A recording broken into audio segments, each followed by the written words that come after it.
Now, I am truly delighted to introduce our keynote speaker, Professor Tommaso Milani. Tommaso is a long title. George C. and Jane G. Greer Professor of Applied Linguistics, Jewish Studies, African Studies, and Women's Gender and Sexuality Studies at Pennsylvania State University. Prior to joining Penn State, he held positions at the University of Witwatersrand in South Africa and the University of Gothenburg in Sweden. So while Tommaso has, of course, worked extensively in language policy and planning and adjacent fields, his work is interdisciplinary, which works so well with our conference series, Multidisciplinary Approaches to Language Policy and Planning.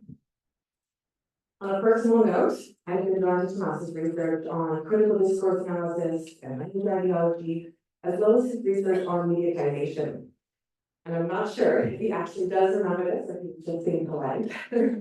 But I actually met Tommaso, I think it was 2010, when Helen Holmes hosted this wonderful conference at the University of Limerick. It was great to be back in the same space with all of you together. And of course, Tommaso's work has addressed a far broader range of the issues that I'm introducing to you here today. But it's important to highlight his important contributions to the study of language, gender, and sexuality. And many other points I'm going to be overlooking here. But I'd like to add a small detail about the service that I think that Tommaso offers to the academic community through his editorial roles. And I was submitted a paper to one of the journals that he has been an editor. Where he is an editor, you'll know that he brings a real human dimension to that role, with prompt responses and really constructive collegial feedback. So I think you'll all agree that that adds such a difference to our work at a day-to-day level as academics. So without further ado, please join me in welcoming Professor Tommaso Milani here today.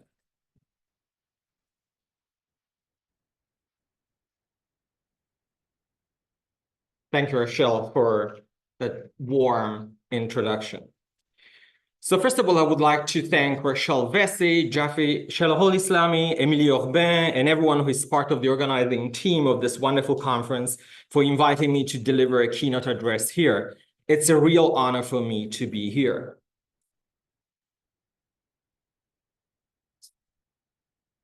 I want to begin with a spoiler. So the main argument. So after the spoiler, you can leave more or less. So I will say from the outset what I will be talking about. I will be speaking about minority language policy in Sweden, focusing in particular on what is often considered a good policy document that protects minority languages, namely the Council of Europe's Charter for Regional and Minority Languages, also called the Charter. I will illustrate how even good, well-meaning policy documents that seek to promote and protect minority languages may be framed by a problematic logic, or what Foucault would say a rationality of government that is rooted in colonialism. I will do so with the help of a historical analysis of the political processes that led to the recognition of Yiddish as the national minority language in Sweden. However, I will also show how language activists may perform acts of resistance that are deeply effective and effective. My talk is underpinned by some of the principles that Jeff Bale spelled out so powerfully in his excellent talk yesterday, namely that we should not take the past for granted. We should make explicit connections to critical social and political theory. Yeah, it's a big face. We should denaturalize circulating discourse in the specific case of Sweden. The idea of the recognition of the Yiddish was smooth, and we should work strategically with discontinuities and anomalies. What I'm going to present today is a result of a long-standing collaboration with my friend Sarah Schulman, who is a Yiddishist, which is a scholar and activist about Yiddish. And some of the arguments I make here have been published in Swedish in a chapter entitled The Battle About Yiddish, Linguistic Citizenship Against All Odds, published in a book that I edited with Linus Salo at Stockholm University. Before I begin the presentation, however, I want to spell out some of the main assumptions that underpin this talk, especially for those of you who are not familiar with my work. And for some of you, the points I'm going to make might sound fairly self-evident, but I feel that it's important that we are on the same epistemological wavelength. So what kind of research do I pursue? I do not conduct experimental research. Of course, I do appreciate scholarly work that employs experimental methods, but that's not what I do.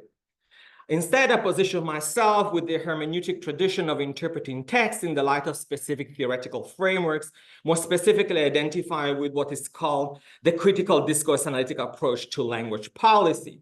And for this purpose, I combine the methods of archival research with more ethnographic techniques. But in the case of the presentation today, I will only rely on archival data. Based on such a hermeneutic epistemology, I'm interested in investigating what Sheikh al-Islam Investe called the discursive construction of language and multilingualism as policy object. That is, how language and multilingualism become politicized in some contexts. It could also be appropriate to say weaponized and institutionalized to the point that some languages get some official recognition, for example, as national minority languages, while others don't. So how does one go about and analyze the politicization of languages? Of course, as the contributions to this conference clearly indicate, there are many different ways. But in the presentation today, I follow Sheikh al-Islam Investe, who proposed, and here I quote them at length, that to address the issue of how language becomes a policy object, that is, how discourse about languages help to constitute the subject of language policy, and which individuals, groups, or institutions participate in this policy project, and how researchers must adopt an explicit meta-discursive focus. This entails considering not only how the subject of language is imagined, but also the extent to which languages are invented and constituted in meta-discursive regimes that both enable and constrain the ability for languages to be planned, practices, and managed at all. And it is precisely these meta-discursive regimes that enable and constrain, that is those discourses about languages that become judge and jury, of which languages can be planned, practiced, and managed, that are at the heart of this presentation. By taking such a focus, I have two main aims.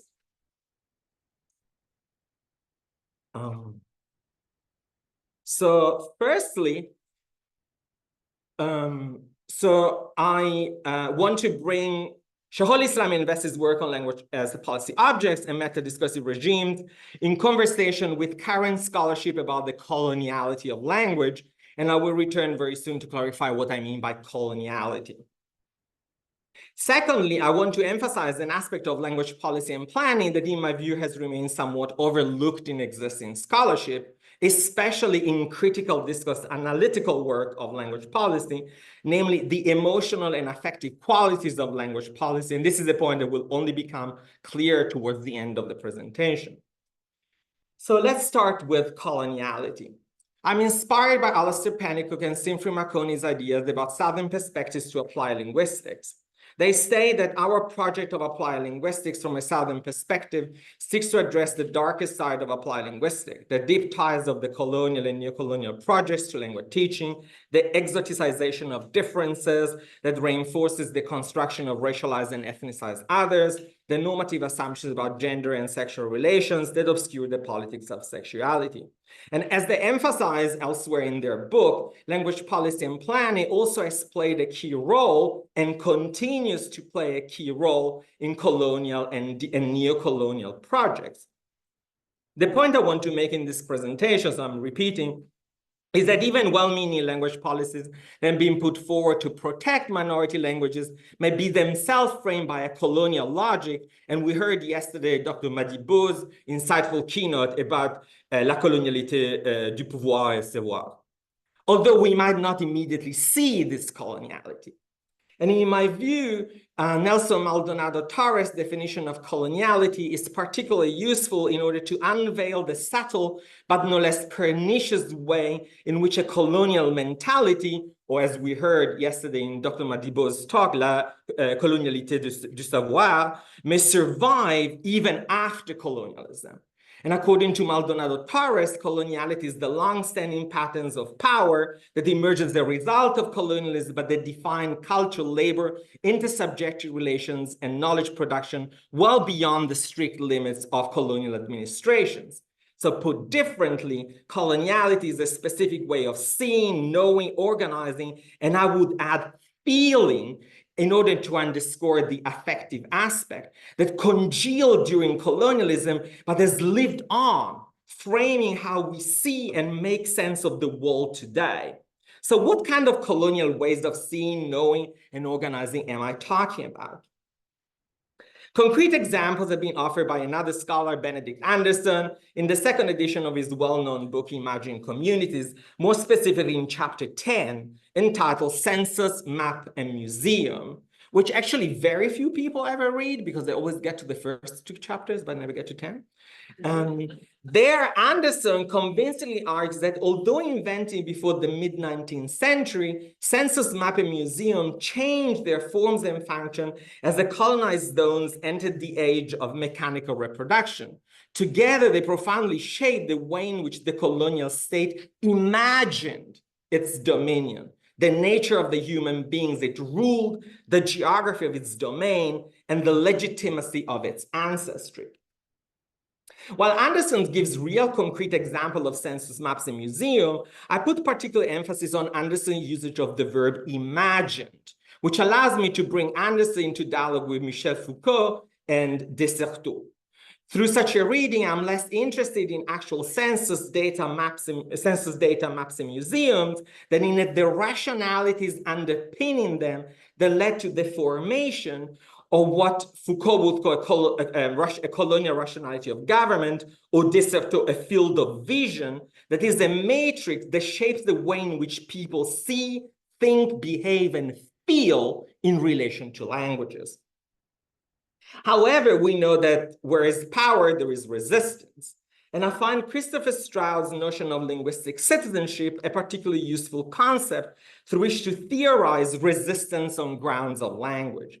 Here it is important to clarify that citizenship is typically used to indicate a contract about the rights and duties of a person vis-a-vis one or more states, which is typically enshrined in the wielding of one or several passports.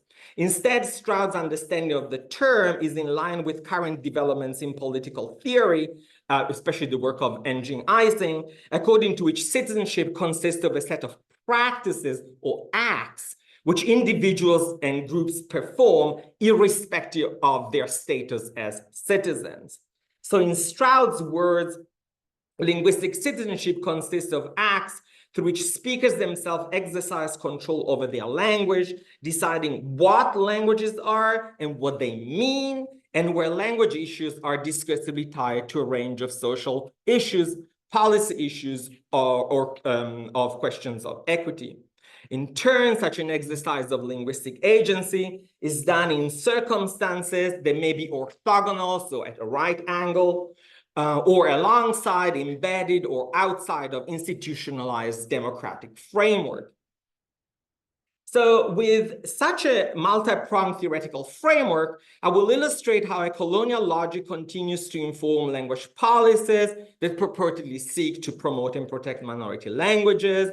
So, and as I've already said, I will focus on the case of the European Charter for Regional and Minority Languages, and focusing particularly on the case of Yiddish in Sweden, that does not have a direct connection to Swedish colonialism, but since it is a language that cannot be easily pigeonholed, it will allow me to bring into relief the way of seeing the world that informs the European chapter. And there was also another excellent paper about Yiddish yesterday, delivered by Hannah Lacko. So I hope that those of you who were there, will be able to make some connections, although what Hannah Lacko was talking about was Yiddish in the TikTok sphere, whereas I'm not really engaging in this talk about the digital world.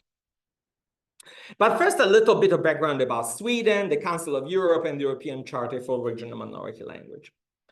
Here is Sweden. Sweden has consistently been presented in social science literature as this kind of paradox of multilingual and multicultural pluralist citizenship.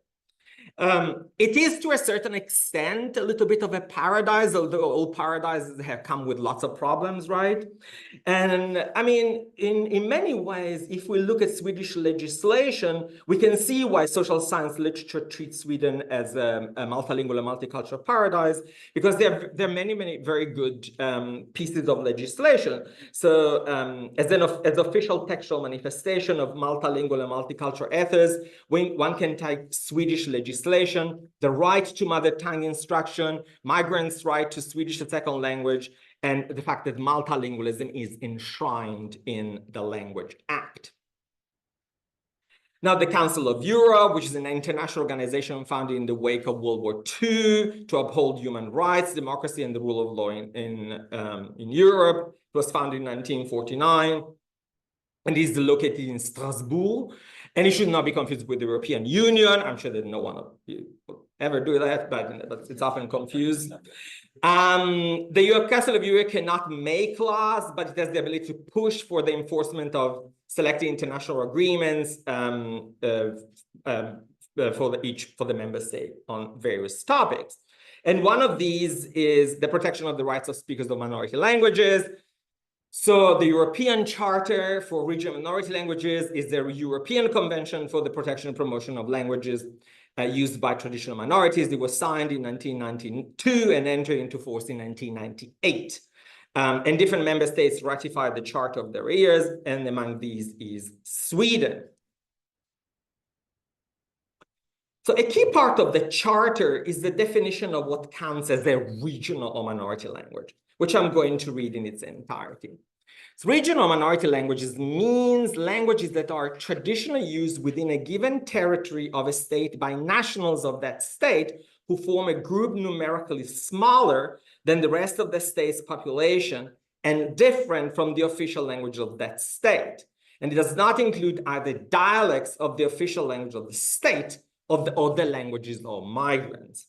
And then just below this definition, there is a clarification about what it means by territory. So territory in which the regional or minority language is used means the geographical area in which the said language is the mode of expression of a number of people, justifying the adoption of the various protective and promotional measures provided for in this charter. And non-territorial languages means languages used by nationals of the state, which differ from the language or languages used by the rest of the state's population, but which, although traditionally used within the territory of the state, cannot be identified with a particular area thereof.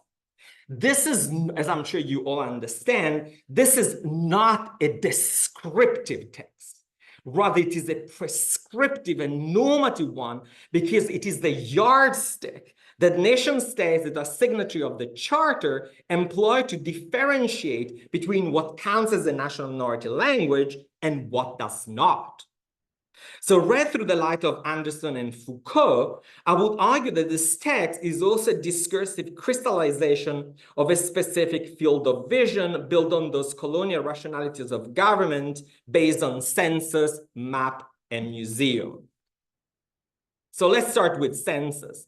Numbers and the colonial interest in obsession even with countability can be seen here.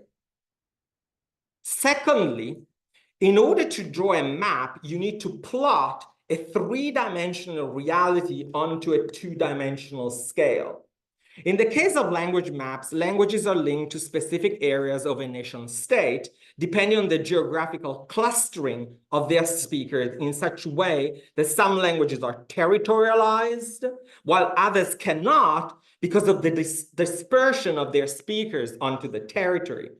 So here the same principle of clustering or not clustering in a territory is at work in points B and C of the language charter, distinguishing between territorial and non-territorial languages. Thirdly, museum. And I want to reiterate once again that by museum, I do not mean a real place, a real museum, but the rationality underpinning the choice of objects that become protected and are put on display.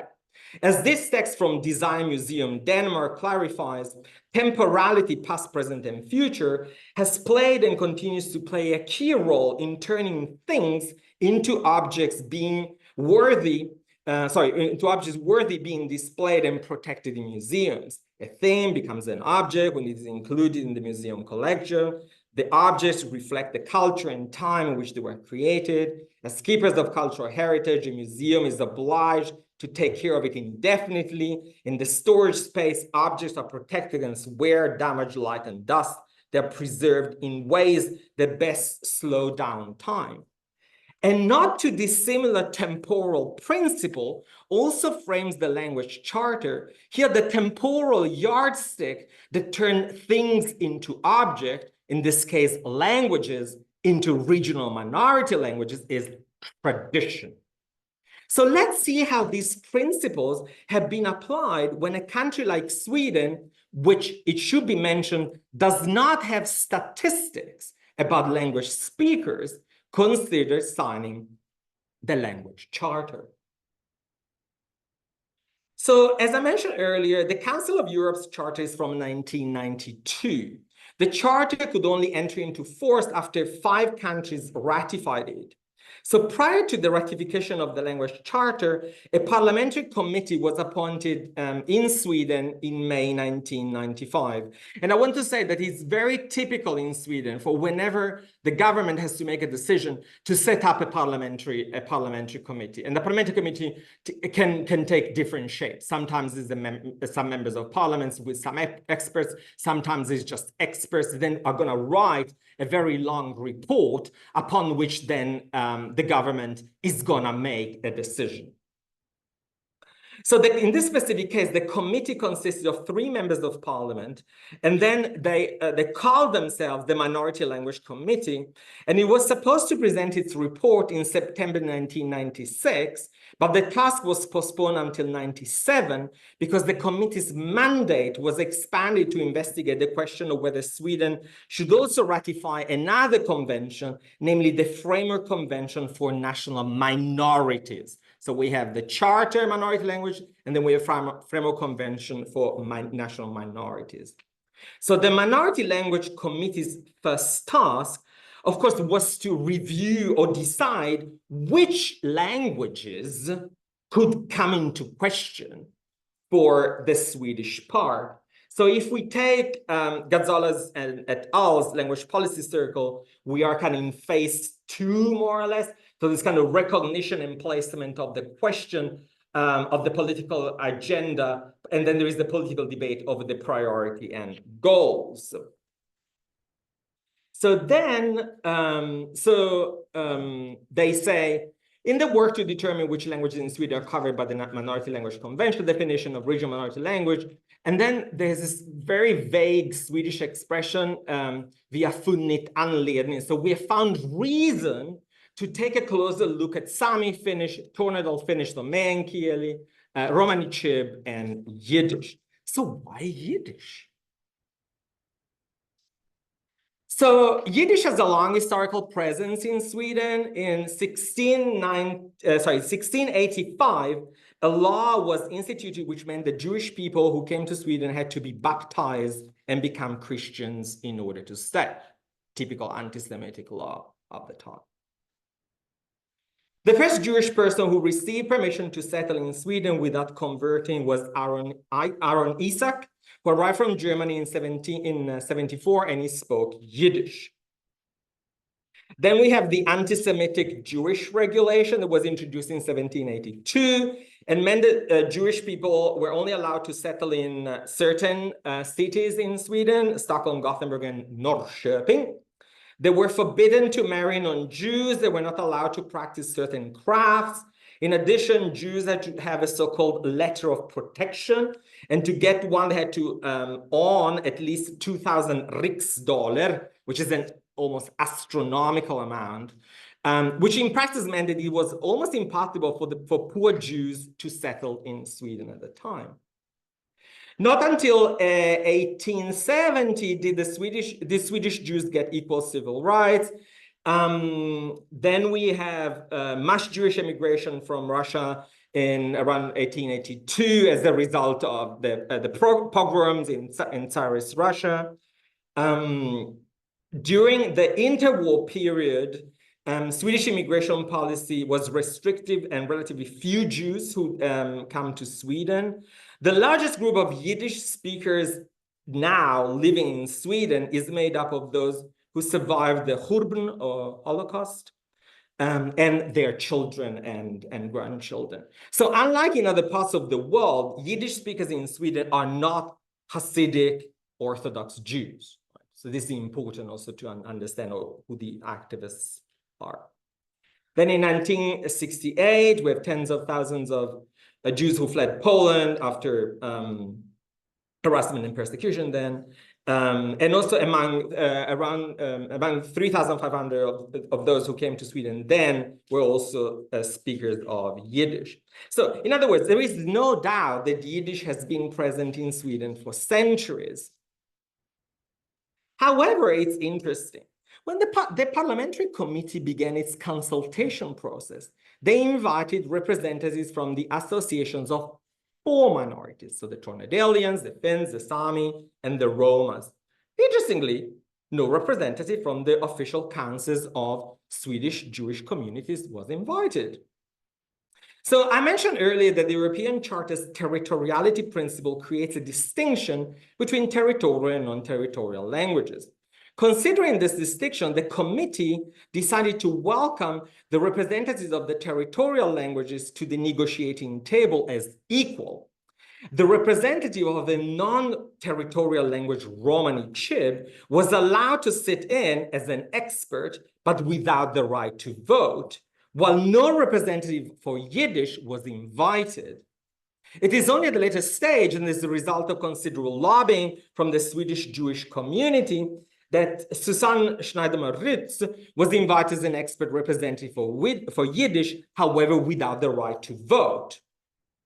Since the committee could not find sufficient basis for an assessment of this language as a possible regional minority language in Sweden, Professor Sally Boyd and Associate Professor Erland Gadeli were appointed to write a report about Yiddish in Sweden, though neither of them had previously conducted research about Yiddish. And although I tried to interview Professor Sally Boyd, who was a former colleague of mine, she declined the interview. Because she said it's happened too many years ago. In what follows, I will focus on the main arguments that the parliamentary committee advanced against Yiddish. So I'm trying to give you like those kind of, I guess, anomalies in a way, say why, and show you that there were lots of backlashes. So let's begin with museum and the temporality principle. I will also foreground the moments of linguistic citizenship performed by Yiddish activists. So the committee overtly said that it considers inappropriate to establish any absolute general time limit for when an immigrant language turns into a historical national minority language. Or according to the museum rationality, the committee decided not to have a time frame as the basis for turning a thing into museum object. However, it did employ some temporal measurements in order to establish what counts as a national minority language or not, namely the rather vague expression of hevd, which can be rendered in English with traditionally or by tradition. So here we can see a language ideology that ties language to a rather vague temporal measure. In the case of Yiddish, it became immediately clear that the committee was skeptical as to whether the language could be considered to meet the criterion of tradition. So the committee placed the burden of proof on the speakers themselves. So to prove the historical pedigree of the language, Susanne Schneiderman-Ritz performed an act of linguistic citizenship, in this specific case, one that follows the parameters established by the state. She asked another famous social cultural figure of the time, David Schwartz, founder and editor of the journal Migrants and Minorities, Invandrare och Minoriteter, for help in proving that the language had been spoken in Sweden continuously for a long period of time. And with a parish record from the city of Norrköping, she eventually managed to prove that Yiddish was used in Sweden during the 19th century and thus continuously for over 200 years. However, in the report, if you read the report the Minority Language Committee then published, this historical basis produced by Susanne Schneiderman roots is not mentioned because, or it was not taken into account because it was considered jävig, that is, there is a conflict of interest. So this is a typical case of a paradoxical situation where a representative of a linguistic minority can gain political legitimacy by being appointed as an expert for government inquiry, while at the same time her ability to influence is limited or even paralyzed due to her affiliation to the linguistic minority. Are you following, right? The Minority Language Committee instead decided to rely on Boyd and Gadeli's report, which, however, in this specific case, also concludes that Yiddish has been used in Sweden for 225 years. So the parliamentary committee said then, so they admitted that Yiddish was used continuously in Sweden from about the 1870s until today, but the committee also added that when it comes to the time before that, the language report does not provide a basis for equally certain conclusions. Such a time estimate led to the conclusion that compared to the history of Sami, Finnish, and Romani Chib, Yiddish is the language that has been used for the shortest time in Sweden. In other words, the lack of an absolute time limit in the committee's work for what counts as a minority language became an impeding factor for Yiddish, as 2 centuries were not considered sufficient to prove that the language had been spoken by tradition. That being said, the committee stated it is important that Yiddish and Yiddish culture is supported as one of the several parts of the Jewish cultural heritage in Sweden. And then they refer to the Framework Convention, which aims to support and protect minority cultures and languages as part of those cultures. Here, the expression part and del av in Swedish represents Yiddish as subordinate or subsumed under the broader category of Jewish cultural heritage, and is the discursive materialization of a view of this language as insufficient in itself to obtain state support. In addition, the reference to cultural heritage conveys the views of Yiddish as what Shelley Muhlman would call a museological object, or Alexander Duchesne and Monica Heller would call a cultural repository, rather than a key part of Swedish Jewish speakers' lived experiences. Last but not least, one can note how the language charter is interpreted in relation to another policy document, the Framework Convention, depending on whether the emphasis is on language or on culture. What is particularly interesting in terms of the possibility of agency on the part of Susanne Schneiderman-Rutz, the Minority Language Committee's late admission of a representative for the Yiddish and its interpretation of the principles of time in the language charter formed a matrix that affected Susanne Schneiderman-Rutz's possibility of linguistic citizenship. This language activist had the burden of proving that Yiddish had been spoken continuously in Sweden for several centuries, but also had to produce such a factual basis under urgent circumstances, which, however, was then dismissed by the committee as a conflict of interest. Let us move on to census and numbers and accountability in a context like Sweden, which lacks any statistics about languages and speakers. So the committee said, the fact that Yiddish today is used by a relatively small number of predominantly elderly people within the Jewish group, and that the language has at least so far been transmitted to younger generation limited scope, also speaks against applying the conventional regulations in Yiddish in Sweden. Here, the intergenerational transmission of Yiddish is measured in relation to the other minority languages without taking into account the specific historical and sociopolitical conditions that hinder its vitality, such as the trauma of the Churban, the Holocaust, and its impact on the second generation's attitudes to the language, not to mention the strong assimilation that Sweden was pursuing at the time. As was earlier, the charter's, as we saw earlier, the charter's accountability principle states that the regional minority language is the language whose number is smaller than the rest of the population. Instead of using this principle in support of the recognition of Yiddish, the community used it against it. It is important to remember that census and maps are deeply interrelated. As Sue Gall has cogently pointed out, operating as a paper and pencil panopticon, the census grid aspire to distinctly locate anything, regions, people, products in terms defined by the administrative interests of states. And this data could be then plotted onto different maps. The county became complicated when language was brought into the equation because, as Gall goes on to note, in a world that assumed language equal national spirit, equal political autonomy, multilingual empires were deeply threatened by the evidence of linguistic diversity within their borders. As a result, the concept of standard language got a boost from its compatibility with the census, ideally homogeneous, spoken by everyone in a polity, commensurable with the other standards, bounded, deliberately non-overlapping, one to a person, easy to count. We can see how a similar principle of non-overlapping one to a person is also at work in another argument advanced by the committee against the recognition of Yiddish as a national minority language, namely that those who have used Yiddish have generally been multilingual, and alongside Yiddish and Swedish also use the religious language Hebrew.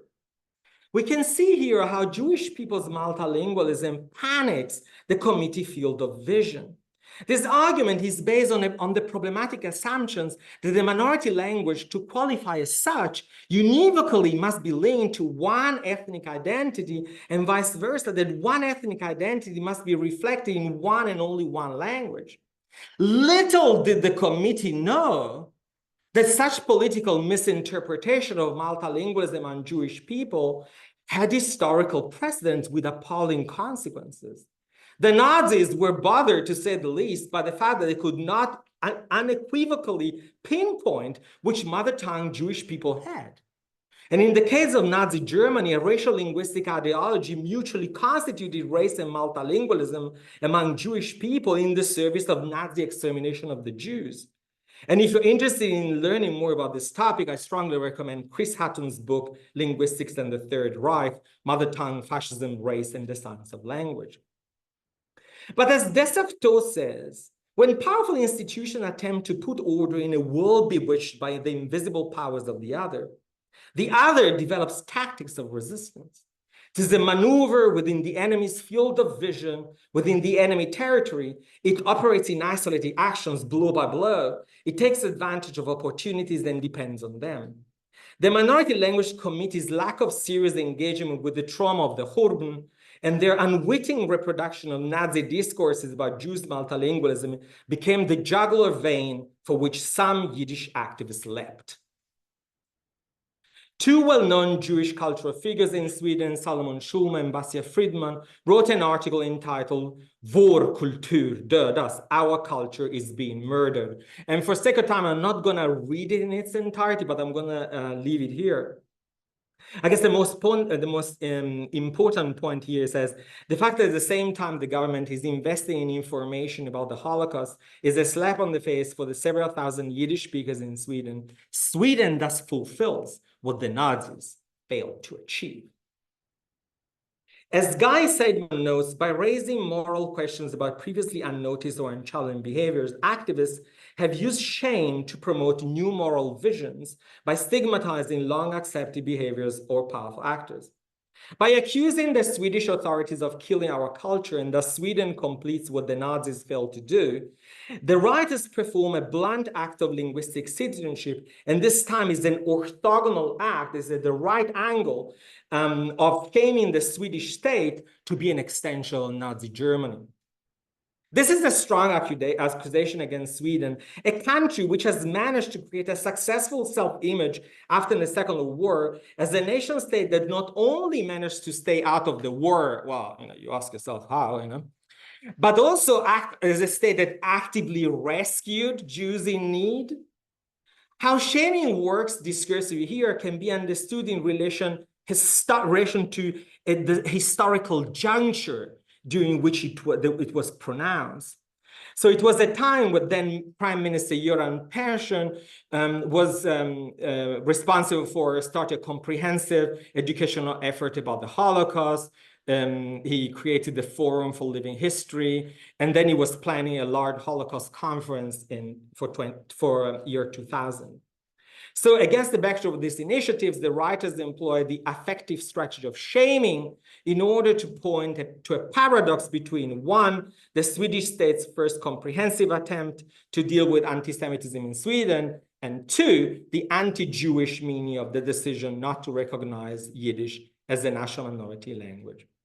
The accusation that Yiddish and the Jewish minority were discriminated against in a state investigation became a sensitive political issue, especially for the Social Democrats who were in power at the time. And on the pages of the national daily Dagens Nyheter, the discussion continued for several weeks.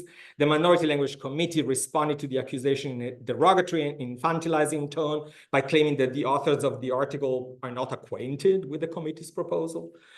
And in the statement, the committee then reiterated the interpretation of conventions that Yiddish had not been spoken traditionally, and so on and so on. So then I'm not going to read all these texts, but Susanne Schneider-Barutz also countered this argument in another op-ed article with the title Yiddish Cultural Treasure That Received Stepmotherly Treatment. And then, I mean, she practically accuses again of practically not doing what the minority language, so what the charter actually should have informed them, you know, so protecting small language.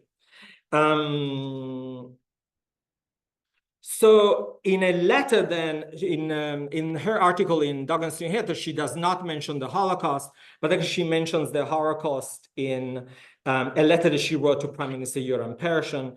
And again, she said, by not recognizing Yiddish as a minority language, Sweden can complete what the Germans, Poles, Russians failed to do. All these documents, all these kind of public interventions in Swedish media, for me, provide interesting textual examples of the complexity of linguistic citizenship when language brokers make arguments within the frame, sometimes within the framework established by the state, or sometimes, you know, they perform more blunt, affective, so emotional practice that question the state, its frameworks, and this decision.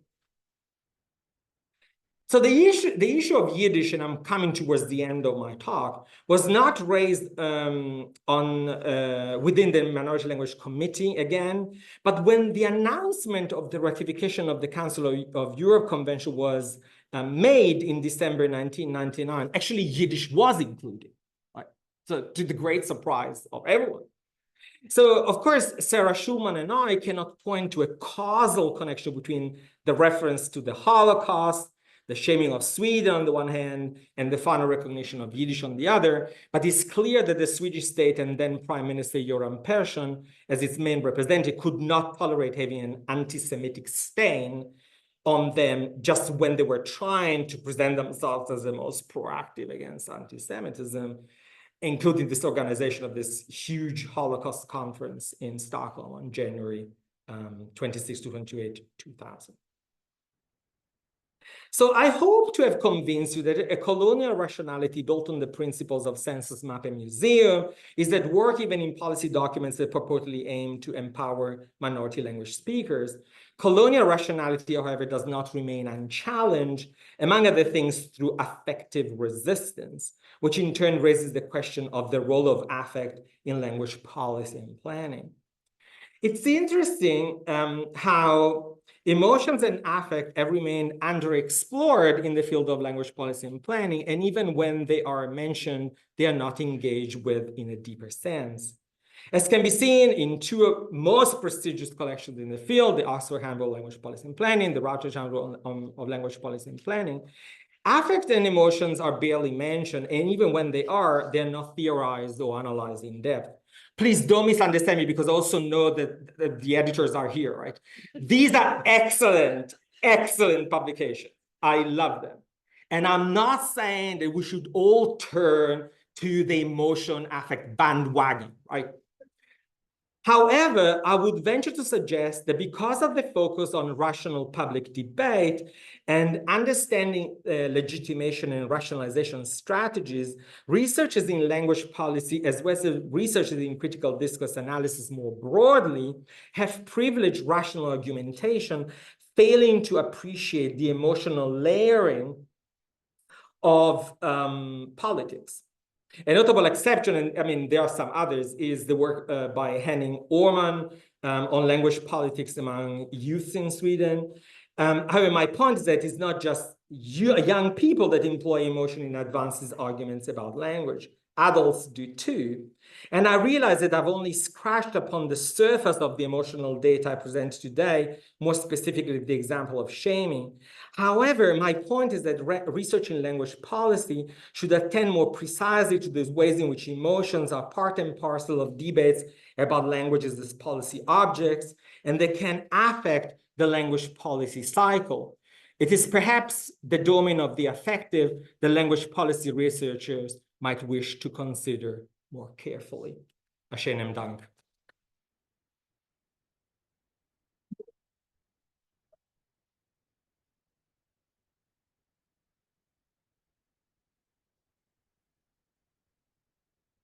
So much.